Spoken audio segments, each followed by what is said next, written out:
If I come up to a person, they're lying down, and I realize that they don't have pulses, I should immediately start doing CPR. A lot of people tell you to do them to the beat of Staying Alive by the Bee Gees. So imagine like really pumping on somebody's chest, singing, staying alive. Hey, I'm Dr. Italo Brown, emergency physician in Palo Alto, California. Today we're going to try to debunk some of the myths about your health and some of the things that you've been using on a day-to-day basis that might not be so good. You can't die from a broken heart. Broken heart syndrome is real. You can actually die from a broken heart. We got a really nifty Japanese name for it called Takotsubo cardiomyopathy. The word Takotsubo is describing a pot, like an octopus pot. The heart takes on the shape of that octopus pot in these situations where you have intense feelings, you have stress that is applied instantaneously. So imagine answering the phone to find out that a loved one has passed. It can cause somebody's heart to actually change shape. The ventricles, or the part that forces blood around the body, can bow out like a balloon, and we call that apical ballooning. When that heart starts to change shapes, it can lead to something that's not common or native to the heart, and that can lead to a sudden death. We tend to follow the same regimen that we would follow for someone who comes in with other chest pain-like features, specifically severe chest pain. Anyone who has an emotional response, who is sentient, has the capacity to have this issue. You should put butter on a burn. You should definitely not put butter on a burn. We're not baking bread. It's probably one of the worst things to put on a burn. In most pre-hospital management of burns, we do not recommend using any creams, any lotions, whatever else is in your refrigerator. Do not put that on a burn. Those chemicals can actually worsen the surface that is burned. The most severe burns that I worry about are ones that happen to the areas of the face, the hands, the groin. These burns can potentially damage a lot of other underlying function and can lead to long-term dysfunction. So if that happens, come to the emergency department immediately.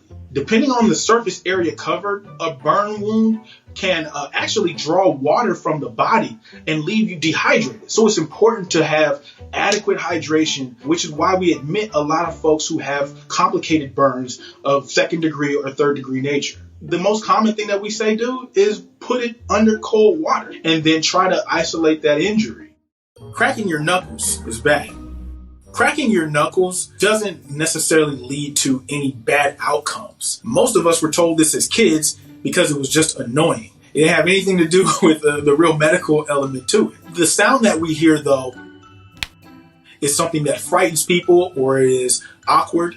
We're usually thinking that that's bone-on-bone action, when in actuality, it's about the fluid in between the joints. So synovial fluid helps to lubricate those joints. When we crack our knuckles, it's really just an air pocket being burst, and that's what the sound is. Most folks believe that putting pressure on joints or consistently cracking these joints will lead to some form of arthritis, and that's not necessarily true. We understand that arthritis is usually a condition that develops over time. And whether you crack your knuckles or not, it can still happen. When you start to crack other parts of the body and joints, some of them actually are super relieving.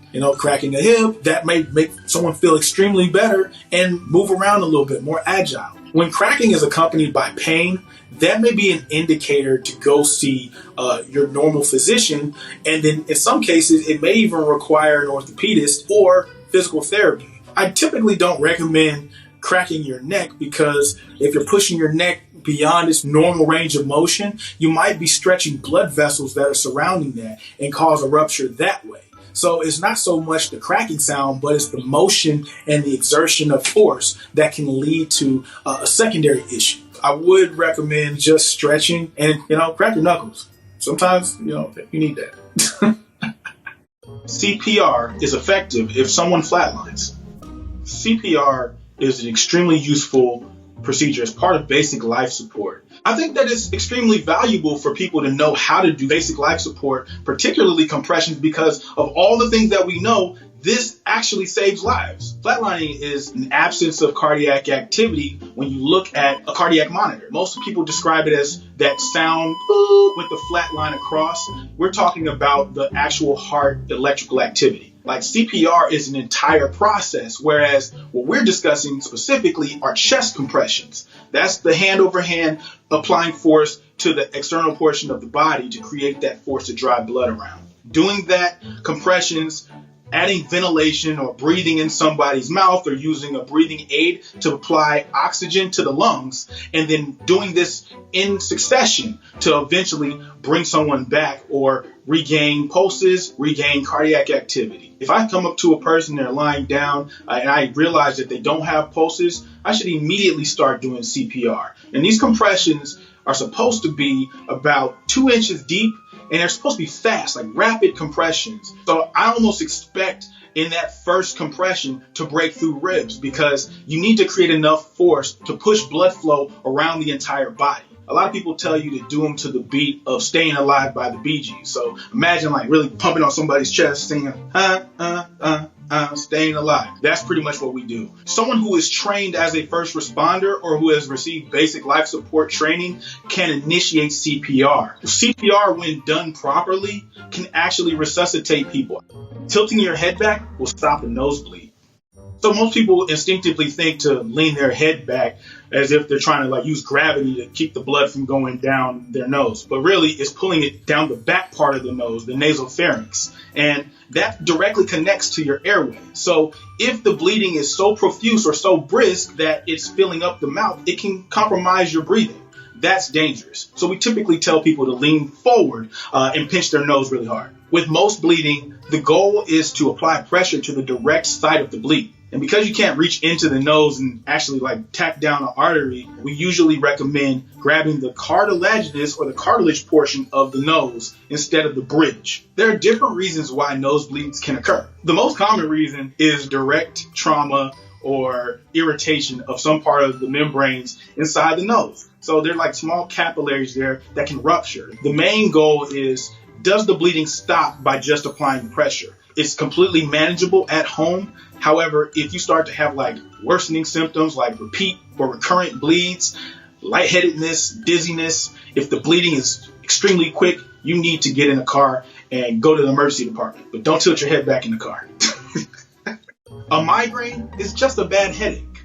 This is not necessarily false, but it's poor understanding of the difference between migraines and headaches. So when we think about headaches in general, this is tension in the head. It can be something that is pounding or pulsatile. The difference with a migraine, though, is we're talking about multiple hours to days of unrelenting pain. The main characteristic is that this is extremely painful and debilitating. It stops your normal function of activities, which is why we treat them so seriously. When you talk about migraines, you can have a simple migraine or a complex migraine. We usually think about complex migraines as having an aura or other features that are more sensatory to them besides just the pain element. You might feel dizziness, you might feel ringing in the ears or some visual changes, blurry vision. These things come with complex migraines, and they can be extremely debilitating. So if you're at home and you start to feel that migraine build up a little bit, I usually recommend that someone goes to a very quiet space in their home, turn off all the lights, take their standard medications, and drink some water. Sometimes caffeine helps, so people will drink a tall cup of coffee to help abate some of those symptoms. Those are simple things that you can do at home to try to treat a migraine. But if it ever lasts longer than 4 to 6 hours after you do this, or several days of you trying these preventative measures, come see us. Vaping is safe. This is 100% false. Vaping is not safe. We know that vaping is a trendy thing now that people are doing. This is electronic cigarettes. Usually it's got some type of a cartridge with nicotine as a product mixed in with other products and compounds so that you can aerosolize it and inhale it. We started to realize that it is so extremely harmful that it can lead to long hospital admissions and ICU stays. One of the things that people have traced the particular hazards of vaping to is vitamin E. A lot of these compounds that people are putting into the cartridge and fluid of a vaping pen haven't been studied well. That vitamin E compound has been known to destroy the small air pockets of the lung known as alveoli. This is where the harm starts. We call that acute lung injury. We know that this leads to people having severe lung dysfunction. We understand that it also ruins the lung's ability to actually grab oxygen from the bloodstream because of that material that's coating the alveoli. Most people switch from tobacco to this product because they find that they want to be less likely to have lung cancer, but still need nicotine because there is an addiction to nicotine. That is why it was initially thought as a harm reduction measure. It actually increases the type of harm that you can have. It just shifts it over from one type to another. If you do have nicotine addiction and you need help stopping that particular craving, there are so many programs that will work with you to figure out, like, do you need just counseling? Is there a need for a medication assistance or patches? These are known ways to curb the appetite of nicotine. I don't recommend vaping. I think that is harmful. I think that it is a habit that can lead to someone losing their life or their ability to breathe freely. So put the pens down, y'all. Vicks Vapor Rub can be used anywhere on the body. These mentholated topical ointments cannot be used in every location in the body. Specifically, they cannot be ingested. If you even look at one of the canisters, it has a warning label that says, do not swallow this. I know this because I've watched my grandfather. He used to swallow a nice little dab of Vicks as well as rub it all over his chest and underneath his nose. He said it helped him fight a cold. Well, now that I'm an ER physician, I've heard those same stories, but they don't always end the same way. So I don't recommend using Vicks Vapor Rub in other locations than already designated by the manufacturers. I also don't recommend ingesting anything that has the toxic property camphor. That's the key element. You have to read the labels. Just put it on your chest, walk around smelling like you're 78 years old. It's fine. An apple a day keeps the doctor away. This is one of the most ridiculous things I've ever heard. If it was that easy to keep doctors away, I promise you apples wouldn't cost 59 cents. They'd be far more expensive. If you're just literally basing it on a Granny Smith apple, I'm telling you right now, that's not going to work. The only thing that I can think of right off the bat that you can do daily that helps your immune system is to eat a well-rounded meal. And that goes for children all the way through older adults. All the necessary nutrients, you have all your macromolecules in it, some serving of fruits, vegetables, maybe a little bit of grain, some form of protein, something that's going to give you the building blocks that your body needs to do the processes through the day to keep you moving.